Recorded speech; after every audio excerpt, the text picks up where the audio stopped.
সালামু আলাইকুম। আজকে হচ্ছে আমরা আমাদের আগের জমিনে হচ্ছে আমরা যখন আখগুলো ছোটো ছিল তখন হচ্ছে এখানে হচ্ছে আমরা মূলো চাষ করছিলাম।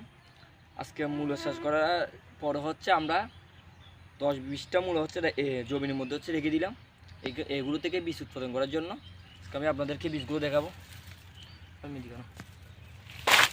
এটা হচ্ছে মূলা, এটা মূলো বীজগুলো। আজকে এগুলো হচ্ছে বীজ মূলো বীজ। এগুলো আজকে আমরা কেটে নিয়ে নেবো বীজ করার জন্য। কেটে নিচ্ছি আমরা এগুলো বীজ করার জন্য।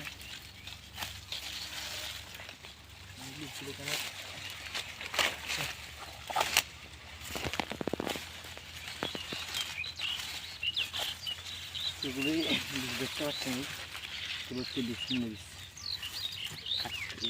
বীজগুলো আমরা কাটতেছিলাম। এদিকানো এগুলো হচ্ছে মূলা, এগুলো মূলা বেশি। যেগুলো কাটছিলাম এগুলো হচ্ছে মূলা বেশি।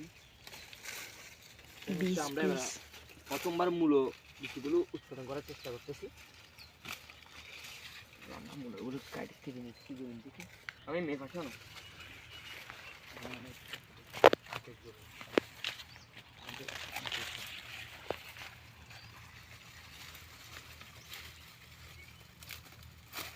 এগুলো আমরা কেটে হচ্ছে শুকানোর জন্য রোদের মধ্যে শুকাতে হবে। কি হচ্ছে বীজগুলো বের করতে হবে।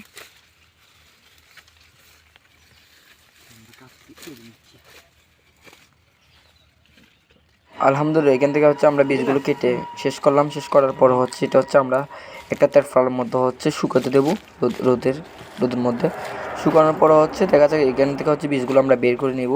আপনারা চাইলে এইভাবে বীজগুলো বের করে হচ্ছে রোপণ করতে পারবেন, কিন্তু আমরা এই বীজগুলো আগে কখনো বের করি নাই, প্রথমবার আমরা বীজগুলো বের করতেছি। বীজগুলো বের করার পর হচ্ছে এগুলো বের করার পর হচ্ছে এগুলো হচ্ছে আমরা নিয়ে নিলাম। নেওয়ার পর শুকানোর পর হচ্ছে আমরা বীজগুলো এখান থেকে বের করে নিলাম। নেওয়ার পর হচ্ছে এগুলো হচ্ছে আমরা রোপণ করবো। রোপণ করার এই ভিডিওটা আমি আপনাদেরকে দেখাবো। আসসালামু আলাইকুম।